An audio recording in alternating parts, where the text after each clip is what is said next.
Hi, ഇന്ന് നമ്മൾ discuss ചെയ്യാൻ പോകുന്ന ഹണീനെ കുറിച്ചാണ്. ഹണീനെ പറഞ്ഞു കഴിയുമ്പോൾ തന്നെ നമുക്ക് അറിയാൻ പറ്റും ഒരുപാട് ഹെൽത്ത് ബെനിഫിറ്റ് ഉള്ള ഒരു സൂപ്പർ ഫുഡാണ് ഹണി. ഒരു പ്രായപരിധിയും ഇല്ലാതെ ചെറിയ കുട്ടികൾ മുതൽ പ്രായമായവർക്ക് വരെ നമുക്ക് ഉപയോഗിക്കാൻ പറ്റുന്ന ഒരു ഫുഡ് കമ്പോണന്റ് ആണ് ഹണി.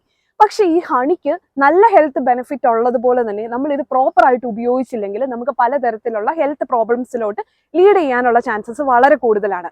ഹണി എന്ന് പറഞ്ഞു കഴിഞ്ഞിട്ടുണ്ടെങ്കിൽ അതിനകത്ത് പ്രസന്റഡ് ആയിട്ടുള്ള ആന്റി ഓക്സിഡൻസ് നമുക്ക് ഉണ്ടാകുന്ന ഓക്സിഡേറ്റീവ് സ്ട്രെസ് ഒക്കെ കുറയ്ക്കാനായിട്ട് ഹെൽപ്പ് ചെയ്യുന്നുണ്ട്. വൂണ്ട് ഹീലിംഗ്, ഡൈജസ്റ്റീവ് ഹെൽത്ത്, നമ്മുടെ കാർഡിയോവാസ്കുലാർ ഹെൽത്ത്, പിന്നെ അത് മാത്രമല്ല ഒരുപാട് കോസ്മെറ്റിക് ബെനിഫിറ്റ്സും ഉള്ള ഒരു സൂപ്പർ ഫുഡാണ് ഹണി.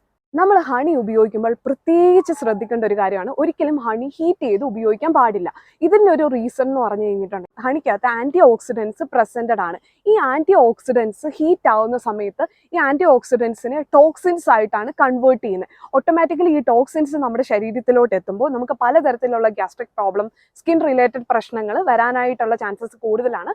പ്രത്യേകിച്ച് ചൂടുവെള്ളത്തിൽ ഹണി ഇട്ട് ഉപയോഗിക്കുക, അല്ലെങ്കിൽ ചൂട് ഗ്രീൻ ടീക്കകത്ത് ഹണി ഇട്ടൊക്കെ ഉപയോഗിക്കുന്ന ആളുകൾ പ്രത്യേകിച്ച് ഈ ഒരു ശീലം മാറ്റാനായിട്ട് ശ്രദ്ധിക്കാം. ഇനി അടുത്തൊരു മെയിൻ മിസ്റ്റേക്ക് ആണ്, പലപ്പോഴും ഹണിയും ഗീയും ഈക്വലി മിക്സ് ചെയ്ത് ഉപയോഗിക്കുന്നു. അത് ചിലപ്പോൾ പല ഇൻഗ്രീഡിയൻസ് ആയിട്ടായിരിക്കും യൂസ് ചെയ്യുന്നത്. ഈവൻ നമ്മൾ കേക്ക് ഒക്കെ ബേക്ക് ചെയ്യുന്ന സമയത്ത് അങ്ങനെ പല പ്രോസസ്സുകളിൽ ഇങ്ങനെ ഒരേ ക്വാണ്ടിറ്റിയിൽ ഉപയോഗിക്കുന്ന സിറ്റുവേഷൻ വരാറുണ്ട്. അപ്പോൾ ഇത് ഒരുമിച്ച് മിക്സ് ചെയ്യുന്ന സമയത്ത് ഇതിനകത്ത് ക്ലോസ്ട്രീഡിയം ബോട്ടിലീനിയം എന്ന് പറയുന്ന ഒരു മൈക്രോ ഓർഗാനിസം ഫോം ചെയ്യും. ഇത് ആക്ച്വലി ന്യൂറോടോക്സിക് ആണ്. നമുക്ക് പലതരത്തിലുള്ള റെസ്പിറേറ്ററി ഇഷ്യൂസും പല സീരിയസ് ഹെൽത്ത് പ്രോബ്ലത്തിലോട്ട് ലീഡ് ചെയ്യാനായിട്ടുള്ള ചാൻസസ് കൂടുതലാണ്. അപ്പോൾ ഒരിക്കലും ഹണിയും ഗീയും നമ്മൾ മിക്സ് ചെയ്ത് ഉപയോഗിക്കാൻ പാടില്ല.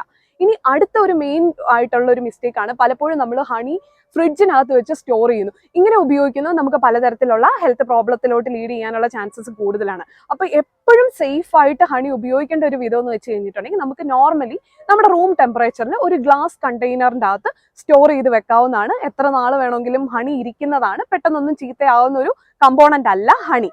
അപ്പോൾ ഇതേപോലെ തന്നെയാണ് ഹണി ഉപയോഗിക്കുന്ന ക്വാണ്ടിറ്റി. നമുക്കൊരു ഡെയിലി ബേസിസിൽ 10 to 15 ml വരെയൊക്കെ യൂസ് ചെയ്യാവുന്നതാണ് സേഫ് ആയിട്ട്. താങ്ക്